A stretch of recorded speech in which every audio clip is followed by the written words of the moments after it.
One. You're live. Hello and welcome to the Thursday community meeting where we're discussing updates to COVID-19. I'm Tracy Chula, the Pitkin County Public Information Officer, and today I'm joined by a great panel of folks who, one, are going to provide some information on the data. Our team from Aspen Valley Hospital is going to provide an update about where things are looking for the hospital. And I'm really excited to have Allison Daly, the Executive Director of Pathfinders, join us today with a message of resiliency, which I think we're all in a space where we're really ready to hear that kind of message. So thank you all for being here. So again, I want to introduce everybody on my panel today. So I have CEO of Aspen Valley Hospital, Dave Ressler, Dr. Catherine Bernard, and is it Chief of Staff or is there a different word they use for you, Dr. Bernard? You can tell us. Chief of Staff, which also means President of the Medical Staff. There you go, and thank you for putting me on that right track for that. Josh Vance and Charles Bickert, who are both Pitkin County Public Health epidemiologists, and then as I mentioned, Allison Daly, the Executive Director of Pathfinders. So with that said, it looks like we're gonna start today's meeting with Josh. So Josh, welcome to the team. I know it's kind of funny that this is the first time we're seeing each other, not really in person, but on Zoom, but we're really happy you're here today. Well, thanks for welcoming me, I appreciate it.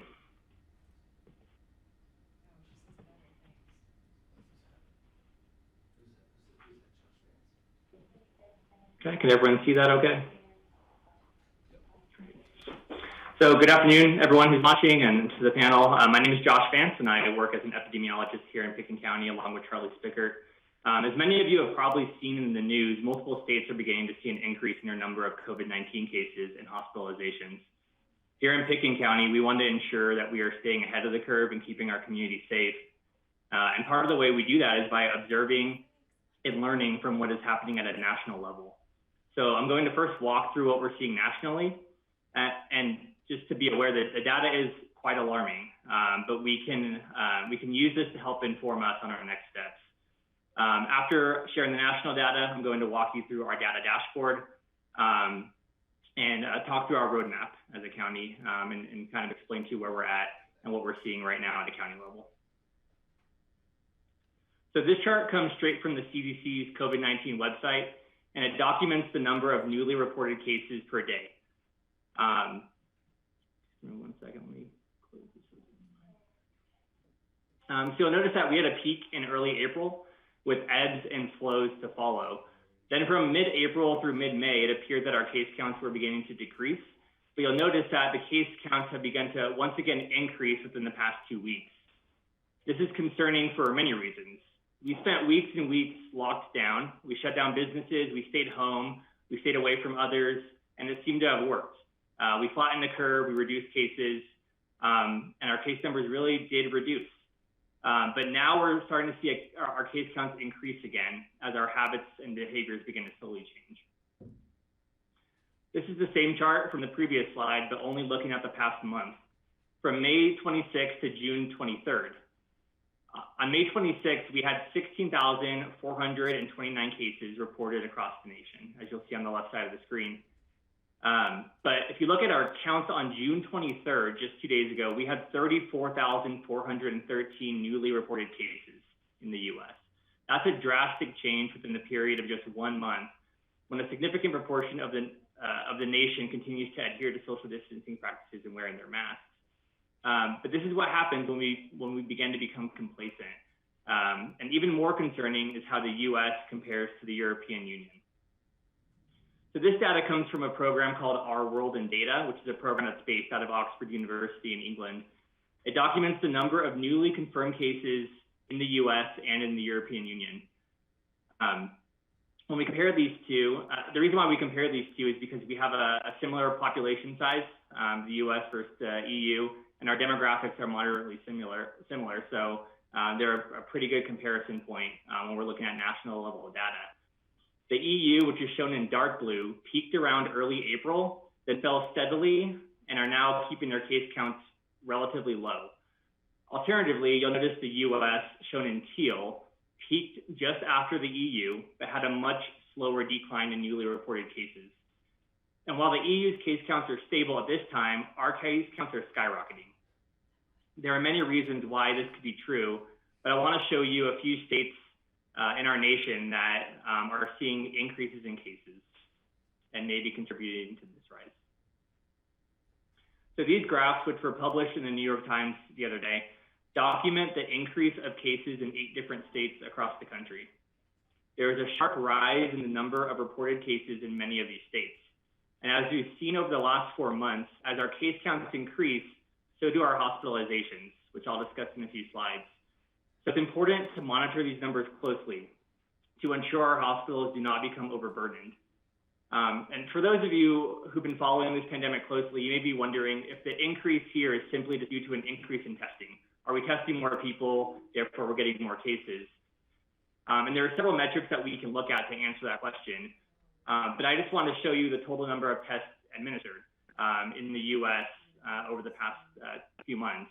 But in particular, I want you to look at the past few weeks. So this graphic, again from Oxford University, shows the total number of tests by day since March 8th. While the testing trend is undoubtedly upwards, if we look a bit more closely at the past month, we start to see testing trends beginning to plateau. And that's the area that I boxed in the red there. This is important because if it truly were the case that testing was contributing to our case counts, then we would see a continued and sharp increase in testing. But what we're really seeing is a plateauing of our testing capacity, around 500,000 per day. So despite testing similar numbers of people over the past month, we are beginning to see a spike in our cases. Most strikingly are the increasing number of younger individuals being infected by COVID. Many states and some counties in Colorado are reporting that the 18 to 40-year age group are becoming infected at higher rates than all other age groups. This is problematic because there appears to be a tendency for younger, healthier individuals to have fewer or milder symptoms, or really none at all. They may be asymptomatic, but they can still spread the disease. So we have to remember that this is really a collective effort. Just because we personally may not be worried about the risks of COVID to ourselves, it doesn't mean others feel the same way. And by wearing our masks, keeping our distance, and staying home whenever possible, we reduce the likelihood that this disease can be transmitted to vulnerable populations, such as those with underlying health conditions and those over the age of 65. To reinforce this sentiment and this concern, I want to discuss the disturbing recent rise in hospitalizations in 2 other states. I captured 2 screenshots here, one from Texas, which is on the top, and one from Florida on the bottom. These are both states that began to open their economies earlier than was advised by the White House Coronavirus Task Force. The top chart shows the total number of people hospitalized by day in Texas for COVID-19. Back in February and March, the news and public health departments consistently reiterated that we needed to, quote, flatten the curve. Flattening the curve means we reduce the number of cases in order to ensure our hospitals don't become overwhelmed. Unfortunately, we're beginning to see hospitalization rates in states that opened too early and with looser restrictions beginning to spike. Take a look at the table on the bottom. This table is posted on Florida's COVID-19 dashboard.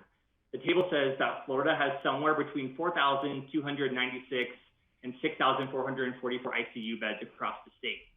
As of Tuesday, Florida is estimating that about 4,229 people were in the ICU for COVID, which would put their ICU capacity anywhere between 65 and 98%. Our goal must be to continue to keep hospitalization rates low so that everyone who needs a bed will get one. A final note about hospitalizations are that hospitalizations typically follow new case reports by about a week and a half or 10 days. This means that it takes about 10 to 14 days after we begin to see an increase in our case count until we see our hospitalization rates increase. And to expand on that, death data usually lags another 2 weeks after hospitalization rates. So I don't want us to get confused. With this recent rise in cases, we may begin to see a rise in hospitalizations, not just here locally, but nationwide. We may begin to see an increase in a steady rise in hospitalizations, which could possibly contribute to a rise in deaths across the country. The recent spikes actually caused the CDC to just readjust the numbers of deaths that they are predicting by mid-July to over 150,000 total for the entire pandemic. So as a reminder, the majority of persons with COVID-19 can recover at home and won't require hospitalization, but a medical provider should always be contacted when someone infected with COVID is concerned about their health or needs medical attention. So you should not avoid going to a hospital if you feel that you need that care. So that was the national picture. Now I want to talk about where we're at here in the county. The graphic here is our county's roadmap to reopening in a safe manner. Dave with Aspen Valley Hospital and I are going to discuss these 5 markers between our 2 presentations. I'm going to cover the first step, which is looking at a sustained decrease in cases, and the 4th step, which is how well we are able to monitor and investigate confirmed cases of COVID in Pitkin County. Following my presentation, Dave at AVH will walk you through where we're at in regards to the 2nd, 3rd, and 5th markers, which are hospital capacity, testing, and protocols. So let's start with the first step, which requires us to have a sustained decrease in number of new COVID cases for at least 14 days. In order to discuss this step to reopening and where we're at, I want to remind you that our website is updated each day with our current data. The URL is at the bottom of this slide, but can easily be found by going to the Pitkin County website. To answer whether or not we're seeing sustained decrease in our cases, I'll be using the data on our dashboard that you can access as well. And Dave will end up going through some of the metrics on our dashboard as well during his presentation to cover the pieces of the roadmap that he'll be talking about. So on the bottom right of our dashboard, when you log into the website, there are 2 graphs that are specific to Pitkin County residents. The bar chart on the top is called an epidemic curve, and it plots 1 data point on the graph each day a Pitkin County resident tests positive. So for example, on March 14th, way on the left, the health department received a report of 1 person in Pitkin County who tested positive. And as you move across the graph, you can see the number of individuals that were reported to the health department by day who had tested positive for COVID. Pitkin saw a flurry of cases in March, April, and early May, with a standstill for a couple of weeks without any newly reported cases. However, in the past 2 weeks, several more cases have been reported in Pitkin County residents. In general, we like to see a bell curve, which means there would be a small number of cases on the left side of the graph, a peak in the middle, and a decrease on the right, and then the pandemic or the epidemic would be over. We saw that initially, but now we're potentially beginning to see a new peak or a new set of cases beginning to emerge. What this graph tells us is that we are not seeing a sustained decrease in transmission here in Pitkin County. This means that in regards to the first step on the roadmap, we're not currently meeting that criteria. And looking at the bottom graph, 11 of our county's cases have been reported in persons who are between the ages of 20 to 29 years old, which while it's still lower than the 50 to 59 and 60 to 69 age group, we are expecting that this age group may begin to increase in case counts if it follows a national trend. On the top of our dashboard, we have a few pieces of data that are specific to the Roaring Fork Valley that we track daily.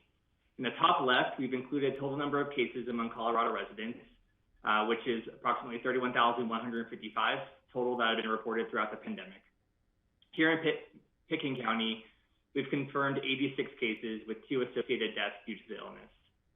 In the regional case summary box right below, we've included our 2 neighboring counties, Eagle and Garfield, as well as the state of Colorado as a whole. Here we report the number of total cases for each county, the total number of deaths for each county, how many cases were reported today, and what our 7-day average is. The 7-day average takes the total number of new cases that we've had over the past 7 days, and it averages them out. So that last column, entitled Trend in New Cases, will compare today's 7-day average with yesterday's 7-day average. And it'll let us know if we are stable, increasing, or decreasing. So as of right now, you'll notice that Pitkin County is stable because our 7-day average today and yesterday were about the same. But as we begin to see more cases, we may see that daily average begin to increase. So it's something that we closely watch and monitor. Finally, on this topic of sustained decreases in cases, this graphic comes from the CDC, and it looks at mobility data in each county across the U.S. And so I pulled the data for Pitkin County. The different lines show the different types of mobility, and the gray bar charts in the background show the percent change in mobility. So the gray bars closely resemble Pitkin County's case counts. If you remember back onto that epi curve on this slide right here on the top, you'll notice that the gray bars pretty closely resemble what our case counts look like. So this suggests that as we begin to move around more and as our mobility increases, we tend to see more cases. So it's important for all of us to continue to be aware of how much we're moving around and ensuring that as we move and go places for essential functions, that we continue to keep our distance as that remains extremely important. So as far as sustained decrease marker, we're not quite there at this point. With increased travel and mobility, not just here in the Roaring Fork, but across Colorado and the country, we're seeing an increase in cases. And so now lastly, I just want to briefly touch on case monitoring, which is the fourth point, and I'll do this by discussing our boxed-in strategy, which we've discussed in the past. So the boxed-in strategy is the strategy that the county has adopted to ensure we can get our community back to work, and includes our fourth step on the roadmap related to case monitoring. But we need to remember that this is a collaborative effort among all of us. So this boxed-in strategy works starting at number 1 in the top left corner, which is where we need to ensure we have testing widely available, which Dave will discuss next. But to touch on it briefly, AVH and some of our local providers have provided an extensive amount of testing here. It allows us at the health department to really do our job, which starts at step 2. And step 2 is when we receive a notification of a positive result, we call that individual to ensure they have the information they need, and we ask them to isolate until they are no longer infectious. During this phone call with the patient, we ask them who else they may have been in contact with while infectious. This may be the most important piece because it allows us to identify anyone who may be infectious right now and is continuing to go to work or the grocery store or simply be out in public. And so our goal there is to contact them and to make them aware that they may have been exposed so that they can isolate. When we speak with those close contacts, we generally recommend a quarantine of 14 days so they can monitor for symptoms.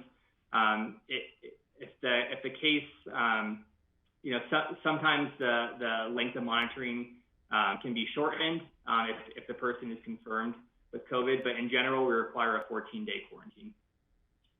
And so if the person that has been asked to quarantine ends up not testing positive, then after the 14 days, then they haven't developed any symptoms, they haven't developed the disease, and they would be okay to discontinue isolation. If they do test positive, then the boxed-in strategy essentially starts all over.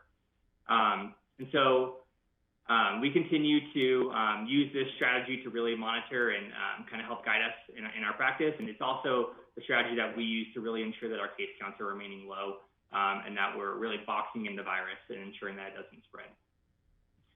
So lastly, before I hand this over to Dave, I want to reiterate my main points here. We're seeing an increase in cases across the U.S., and we're beginning to see more cases here in Pitkin County. We can't get complacent, simply put. This is a collaborative effort that takes all of us. We must continue to wear our masks when in public and even around those who we know well.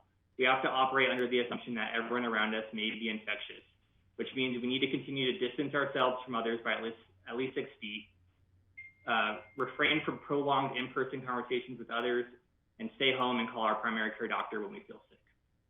So thank you, and I'll now pass it over to Dave. Great, thank you, Josh. Very well done. Again, this is Dave Ressler. I'm the Chief Executive Officer of Aspen Valley Hospital, and this is Josh. If you can, there you go. I'll go ahead and bring up some additional information and slides review.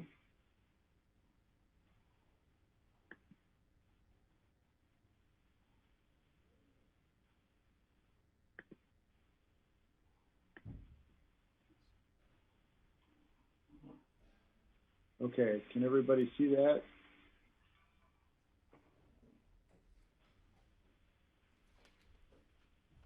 Yep, we've got you, Dave. Okay, I'm trying to go to full screen. In the top right, there's a present button.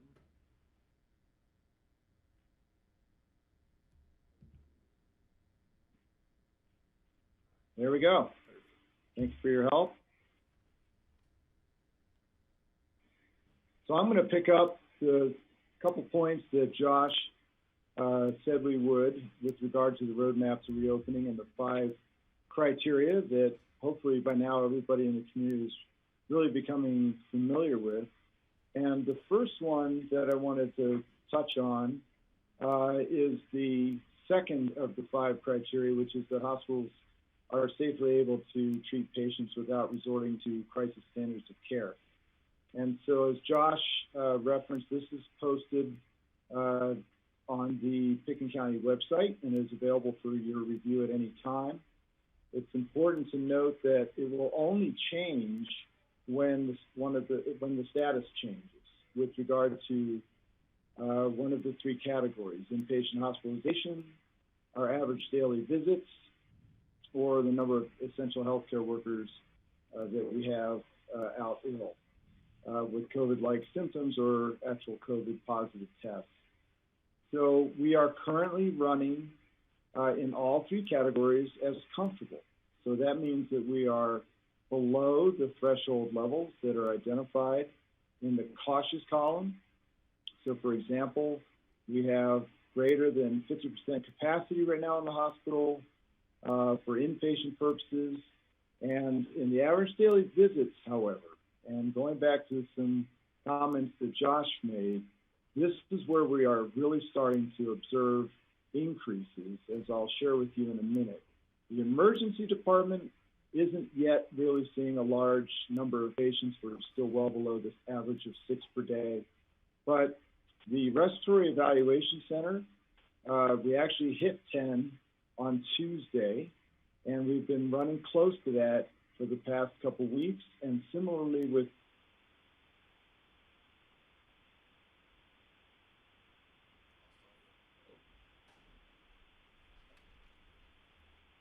We lost your audio there, Dave.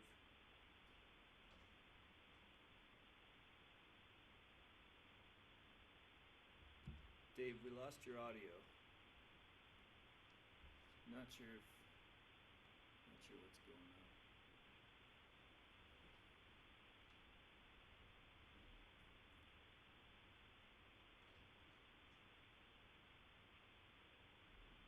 We can see your screen, we just can't hear your voice.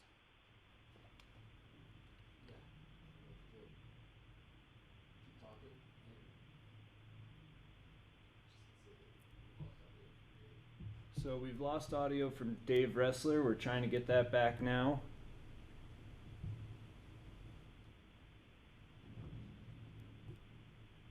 Nope, still can't hear you, Dave.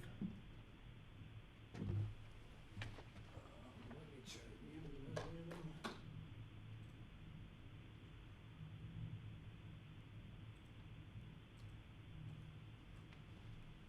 So I just tried to mute you, and let's unmute you there again, Dave, see if that comes back.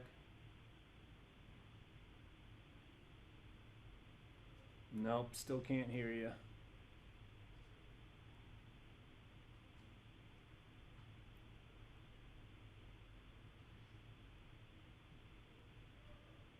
Nope, still can't hear you, Dave. Tracy, I'll let you decide if you want to jump to someone else.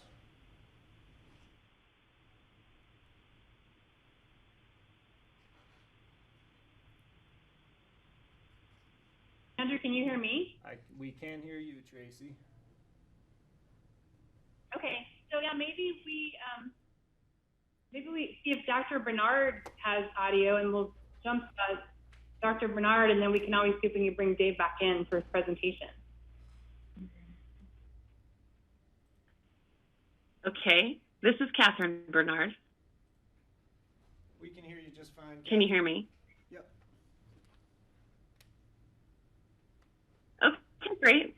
Well, you know, I can summarize what Dave was going to say, and reiterate what Josh already said, which is we're starting to see an increase in positive cases that we're testing for through Aspen Valley Hospital, not just because we're testing more, but because there are more positives. So there's a higher percent positive.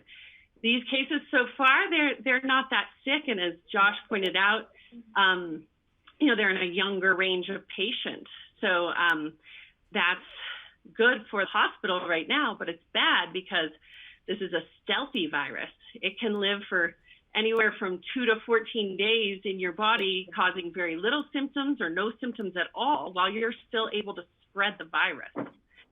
So that's problematic for a couple of reasons. Asymptomatic people may be spreading virus without knowing it and putting other people at risk.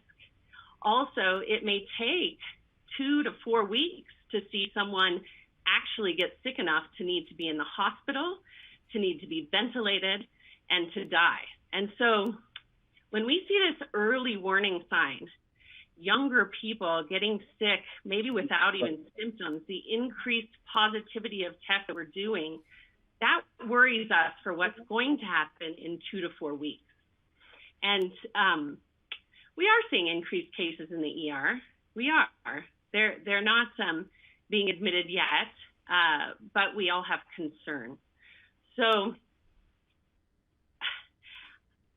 you know, I'd like to just say that we have some control over this because we can control our own behaviors, right? And we've been talking about this over and over, and you can see Dave's still in the hospital, so he's actually wearing a mask.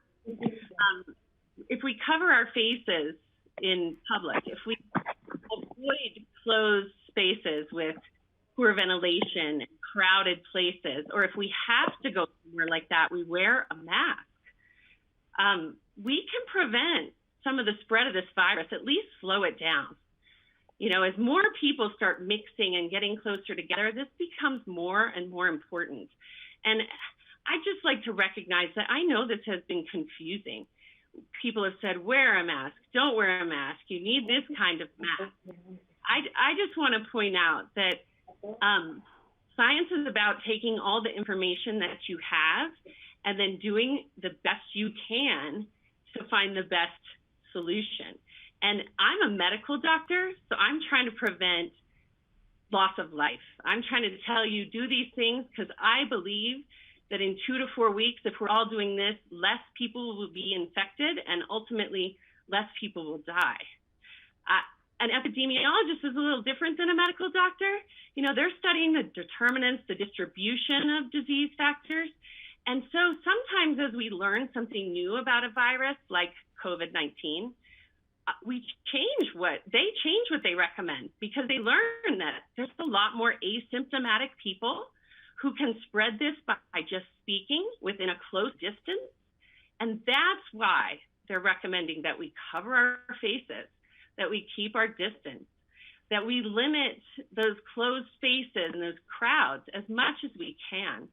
And now as we're seeing increased case counts, and I bet you're all seeing too, decreased face coverings and more people mixing together, these recommendations are just so much more important. So I echo what Josh said. We cannot be complacent. I think I implore you to do these things as best you can.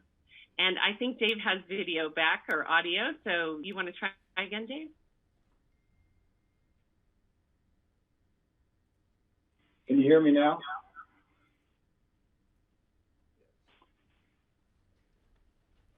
Yes, Dave. Can you hear me now? Okay. All right, I'm going to...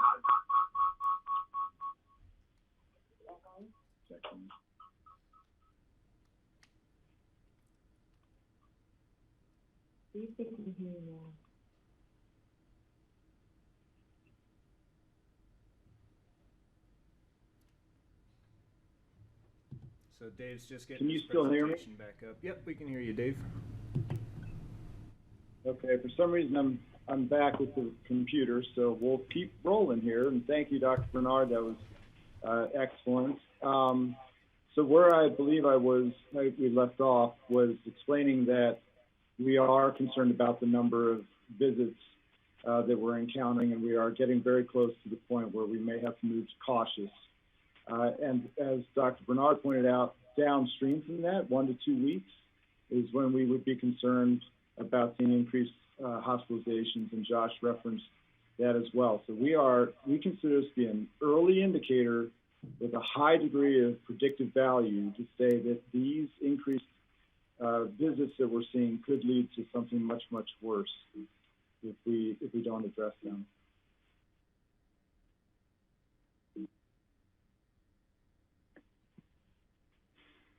So let's talk a little bit more about testing. I think there continues to be great interest in the testing that we're doing in the community. So I'll spend a little bit of time talking about the hospital's contribution first, as Josh described, to the box-it-in strategy, but also talk about more broad testing that we have available. We have numerous types of testing, all that are available to the community, but there are specific circumstances in which each may prove useful. So first, let's talk about symptomatic testing. So that is anybody that is experiencing symptoms that they believe may be related to COVID. If they're moderate and severe, if you're really suffering, or certainly if you are having difficulty breathing, then you should seek medical care. Call your primary care physician, or if you feel like you need to, come to the emergency department for treatment. And we will test you here as part of that process. If you're only having minor symptoms, runny nose, sore throat, chest congestion, etc., call your primary care physician. And if they believe you may have COVID-related symptoms, they will refer you to our respiratory evaluation center. As we talked about before, if you don't have a primary care physician, I'll put a slide up in a second with a phone number that you can contact, and we have primary care physicians available to help you here at the hospital. These are the nasal swabs. These are PCR tests that we're performing.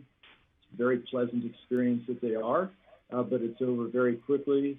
Once you have been tested, it's really important that you self-isolate until the results are received. But we have very good news on that front, and that is we are now performing all of these symptomatic tests on site at the hospital. So the results are available within hours. Sometimes if it's done late in the day, it may be available the following morning. So you don't have to wait long to get your results. As Josh described in the box-it-in strategy, positive results will result in the contact tracing process. And negative results, our physicians want to continuously remind us, are not any kind of assurance, and we should not discontinue our practices of wearing our masks and washing our hands, etc. So there is no reason with a negative test to believe that we are safe. It just means that we are not testing positive for the virus at the moment. So once again, if you have symptoms, call your primary care physician. If you don't have one, call 279-4111 to talk to our primary care practice. And I also want to remind you, if you do not have health insurance, you will not be responsible for the cost of the test. It is free to you. We will bill your insurance if you have it, only because we want to make sure that the insurance companies are paying their fair share. It's only fair. So I have some additional data that will simply be somewhat duplicative, but take a slightly different look at the data that Josh shared earlier, and it's available on the Pitkin County website. This is the daily tally that we maintain of patients that are coming to the hospital, either to the for purposes of the community test or because they want to be evaluated, as I described earlier in the respiratory evaluation center. What's alarming to us is if you look, you can really see a spike up starting around June 15th. The only reason the community testing in orange and the respiratory testing in blue drop off temporarily is because that's a weekend. And until recently, we were only open on Saturdays and we weren't getting a lot of referrals, but we are now going to be available. We are working on being available 7 days a week because we believe that the demand is there. But you can see that we're almost doubling in the activity. And if you look at the trend lines, both of those are increasing. In terms of the positive test results that we are receiving, as Josh said, we've had 56 total. And you can see that earlier in the year up until middle of May, we had one, maybe two a day, one day with three, and then we had long periods of time without any positive tests being recorded. And then in the last couple of weeks, again, starting on June 15th, we have a high concentration of positive tests. And clearly there is a pattern there where we are starting to see many more people presenting with positive tests. So as an overall summary of what we've experienced as through yesterday, we've now tested over 900 people. 56 again have been positive, 838 have been negative. That is a 6% positivity rate, which is something that the county watches very closely, as you know. And the 10% mark is what we want to definitely stay below to suggest that we are, A, doing enough testing, and B, not having too much of a viral outbreak. And this 6% has climbed just in the past couple of weeks from 4%. So we went from 4% to 5%, passing through 6% now. So I agree. It is time to stand up and take notice. Let's talk a little bit about the asymptomatic testing. This question comes up a lot. When is it appropriate to get a test when you don't have symptoms? First, it's important to remember that typically a positive test runs parallel to the symptoms, and it takes 5 to 7 days for either to occur. So that's one reason to not rush out and request of your physician to be tested just because you happen to eat at a restaurant where you all of a sudden hear that they had a waiter test positive, because it's not likely. But let's talk about the reasons to get tested. First of all, medical testing is something we will do. So that is, we test our patients that are going to have a surgery or any other kind of procedure that aerosolizes, that sends particulates floating around that can endanger our staff or other patients. And so we want to make sure that we know if somebody is positive. So a couple days before the procedure, we will test them to make sure that they are negative. We have had positive tests. On a previous slide, you have seen that we've actually had now 7 patients test positive that are asymptomatic. So it is possible to be to have the virus, as Josh was explaining earlier, and shedding it and not know it. And so these are some of the people that we've identified. The second category are exposed persons. So those are the contact tracing. And this is where public health will decide. Not everybody, just because you happen to have been near or even in contact with somebody that ends up being tested positive, doesn't mean you've necessarily been exposed. The health department can explain that to you. Generally, you have to be within 6 feet for more than 15 minutes. And not everybody that's considered exposed, as Josh was explaining, will necessarily be tested. It's a function of the health department determining whether or not the virus is spread. But if they do want you to be tested, they will refer you to AVH for testing. The next category is prevention. The health department is initiating testing of certain vulnerable populations in confined settings, congregate arrangements, where they are just making sure and doing a baseline test that there isn't already virus present. We may test staff in those situations over time to make sure that they're not introducing the virus. These two categories of exposed persons and prevention, we are very fortunate now to announce that we have funding available that has generously been made available by a local philanthropic group, the Rescue Fund, which you've read about for other purposes. The 2020 Rescue Fund, which is being administered by the Aspen Community Foundation, has provided us with a grant of up to $470,000 to pay for up to 3,000 of these tests between now and the end of the year, at no charge, obviously, to the patients. They have raised, through the Rescue Fund, over $4.9 million so far, thanks to our generous community, and they have allocated $2.1 million of that, including this grant. And I'd just like to call out our leading philanthropists who have led this effort, Mr. Bob Hurst, Melanie Lewis, and Jerry Greenwald have been instrumental in raising the funding to be able to help Pitkin County and ourselves provide these tests to our population at the direction of public health at no cost to the patient. The next category is physician referral.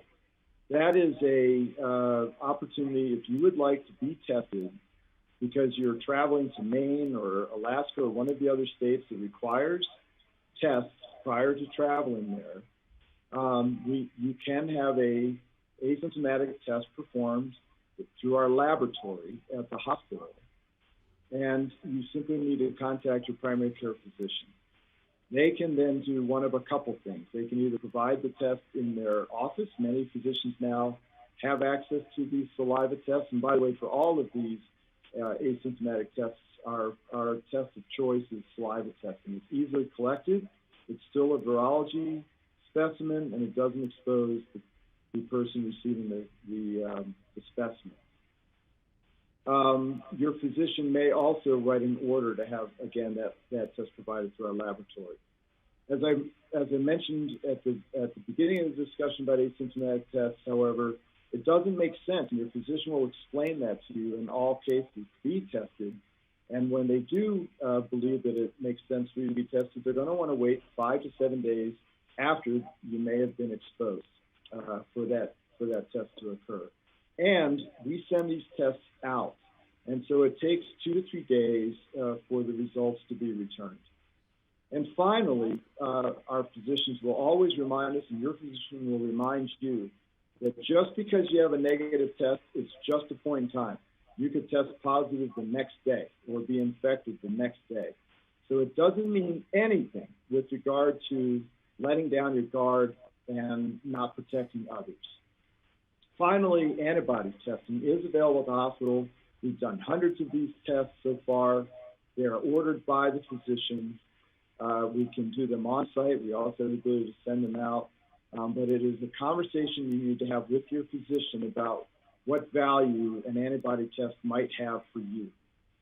We've talked a lot about this in the past, and it is not something that would be any indication that you have a level of immunity. The science just isn't there to suggest that somebody that is positive for antibodies has any level of immunity or lasting level of immunity. So you have to be very clear about what the purpose of antibody testing is when you have that conversation with your physician. Okay. That brings us to the fifth of the 5 criteria that Josh reviewed and said that we would review. And this is where Dr. Bernard jumped in and said her piece as a physician, somebody that sees the downstream effects of what happens when our community doesn't protect each other. So I totally agree. We need to create a culture of caring and respect for one another. When you see somebody with a mask, they're protecting you. And that is what we want to create in this community, is that environment where we feel safe, because when we're within 6 feet of somebody else, and particularly when we're indoors and in crowded spaces, that they have their masks on. And so let's do that for one another, and let's show through our actions how our community is responding to this crisis for those that visit us, and inculcate them in our culture of protecting one another and respecting and caring about one another. So I appreciate Dr. Bernard, as always, so passionate about this and so articulate for picking that up. This is where I otherwise would have left off. So with that, I am, once again, our 5 commitments of containment reminder and the 3 C's: avoid closed spaces, crowded places, and where you're going to be close to one another. I will go ahead and stop sharing now, and I believe that Allison Daly follows me with her presentation. Thank you for listening. Hi. So my name is Allison Daly, and I run Pathfinders. We are a local nonprofit that serves from Aspen to Parachute. We provide free and low-cost counseling for those struggling with any kind of serious illness, as well as all kinds of grief and loss. And I was talking the other day with some of the people from Pitkin County. We got to talking about how this COVID has caused so much stress and unrest and a lot of fear. And it's caused, it's just caused a lot of unrest because we just don't, there's so many answers that we don't have, and we don't know when it's going to be done. And as a result of that, I think now we're in a real stage of what I'm noticing. I've got people talking with me that maybe were clients, either they're current clients or clients that had come to me in the past, and they're coming back because we're in that stage of real fatigue. There's a lot of demands, and it's real hard when people are having to work with these masks. I mean, to do the right thing, we're wearing these masks and we can't see one another's expressions. We're not touching one another. I've got a lot of people that I'm working with that live alone, and they're really lonely. And so all of this stuff and doing the right thing can also cause fatigue. And so one of the things that I was talking about is some of the things we can do. I mean, one of the things that I do for myself. I come home, and because I work in a really intense work environment, I'll go take a walk, because I come home and my family's looking at me like, you are not doing so good right now. So I'll go take a walk, and I take huge, just deep breaths while I'm doing that. And I look silly, I'm sure, but I don't care, because I know that I really need to unwind and to just kind of let this stuff flow through me.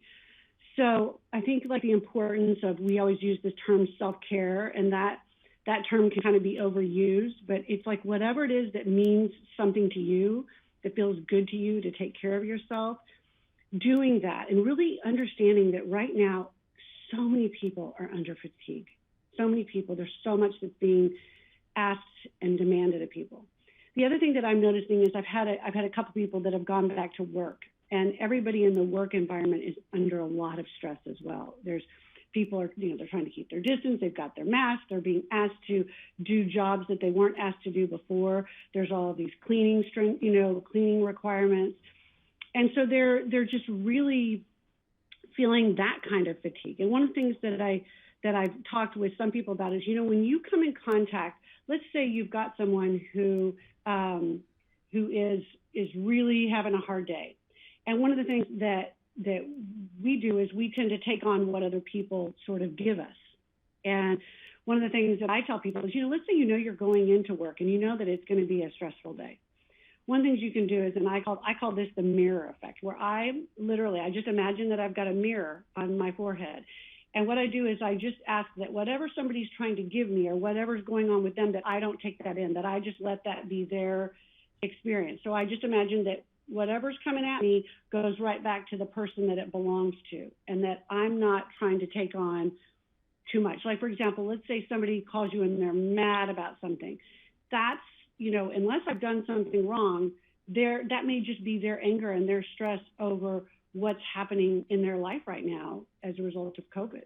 So there's that tool where it's really about just letting other people own what they own.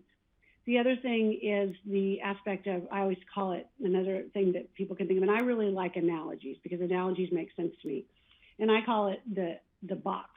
And that is, let's say somebody is, really in a panic about around the COVID. And it may be because they've got a lowered immune system, or they may have something that is going on or they're really upset that people are not wearing masks or whatever it is. And so I always say, you want to be present with them, and you can help them kind of hold this literal, like this box of their stress per se that's going on, but you don't want to take that on.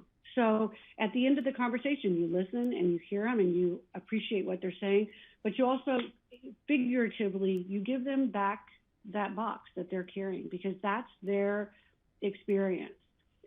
And it's really about just realizing that we've got so much going on in our lives right now, and we're having to deal with so much stress and pressure, that we really don't need to take on anything that doesn't belong to us. And to realize that everybody's got a different experience. Everybody has different reasons for why they feel. And instead of judging, or instead of, getting upset with how they feel, if we can just let it be okay for them to have that experience, and then we know that we're just doing our part, like what Dave was saying, we're wearing our mask, we're being as proactive as we possibly can, and we're doing what's right, but we're not taking on what other people are trying to give to us. The other thing that's important to realize, and I try to talk to people about this as well, is, it's important for us to have a healthy amount of fear. We want to respect this virus. We want to honor what is happening. And like you look at the numbers that just happened, it's important to honor that and to really respect it. But to go to a place of deep fear and maybe unhealthy fear, it causes our own immune system to lower. And that isn't helpful to us. That's not a supportive thing. So, you know, we want to work on sort of trying to balance this idea of respecting and honoring it and doing all that we can and setting up precautions. But if we have something that's going on with us that is paralyzing us, to realize that, wow, that could actually, you know, not that it necessarily will, but it has the potential to lower my own immune system. So I don't really want to go there. I want to try to stay as balanced as I possibly can so that I'm able to show up for myself. So in all these cases, what I'm really trying to demonstrate is that we want to take and own the aspects of ourself that belong to us. And we want to let other people own and handle the things that belong to them. And if anybody needs any support around those things, we would love, Pathfinders would love to support and help you around that, because, you know, this COVID issue really encompasses so many things, but it is an illness, and even the fear around getting it can cause real stress. And so just know that we're here to support and help you. Allison, thank you so much for wrapping up with that and being here. I just think it's really important to keep hearing that, you know, and that we talk about being in this together, and I love what Dave said about that culture of caring. This is a place that really cares about the people that live here, about the visitors that come here. So let's keep up that really good work. I also think, I guess, Allison, I should ask you a question, but anybody who might have interest in talking to you about coming to talk to their business, or, you know, should they just catch you through Pathfinders maybe? Yeah, my cell phone is 970-379-5276. And I've offered to a couple of businesses to come and just talk for free, just to let the let the people within the business be able to process and really understand the validity of the fatigue and the fear and all of those things, and just to give them some possible tools. That's great. So I'm going to wrap today's meeting with just a few communication channel changes that we've had. So for the whole event, you've had us talking about the hotline. In the beginning of initiating the hotline, we actually had volunteers that were able to answer questions. Well, we're going to morph the hotline into what we'll call an information line. And so essentially what it'll do is have a call attendant. So again, it's like you call in and you push 1 if you have questions for testing. You push 2 if there's, you know, information you're looking for just in general from Pitkin County. Number 4 on the menu is a big one, because we do have a forum being created around compliance. We know there's a lot of people in our community. There's a lot of people concerned about activity they see. We really have the Pitkin County Public Health team, the City of Aspen, a lot of folks working on that compliance angle. But I'll go back to, they're really hoping that's more of an education than it is, you know, punitive. So again, the more we can kind of support and help each other through that would be great. But that hotline moving to an information line, our goal really is to have that up and running by the end of the day tomorrow. We've been working on it this week. So more to come on that. The number doesn't change. So the number that's been out there that's on all our collateral stays the same. So we're not trying to throw you a loop and send you somewhere else. That number stays the same, but the service is a little bit different. And when you choose a menu to go to, it'll provide you either more information or potentially another phone number to contact a person. But we really are just trying to find a way to provide good customer service to you, but we're still building out a team, if you will. So just bear with us on that. Everybody did such a fantastic job today talking about the commitments and the 3 C's. The fantastic communications team on COVID who have supported me and all of us through this will recap this meeting. So if you missed any of the phone numbers before, go to our website, the pitkincounty.com website for COVID, or the Public Health Facebook page, because our team does a really good wrap up. And with that said, I'll ask the group while I have you, if you did a presentation of slides, if you'll email me your slides, that'll save a step later of me trying to track you down. But we do try to use your data slides and share that information for people. This meeting is also recorded, so you're able to see it again if you've missed anything. But we plan to be back again for community meeting in 2 weeks. We'll have a better sense next week of the flavor of what will be on the agenda for that meeting. But again, I can't tell you how grateful I am to all of you for being here and the important messages you share. and to our community for continuing to support us and recognize we're human beings on the other side of this tough conversation. So if you have ideas, we're open to hearing them, and send them in, and we'll do our best to provide information or the things that you're looking for. So thanks for joining us today. Have a great day. Stay healthy. Keep your mask handy. I mean, we're trying to think of all kinds of things. You know, most of us don't go anywhere without these, right? But now we just have to remember that these are connected to these somehow, and we'll never be without what we need. But thanks again. Have a great day, and we'll see you soon.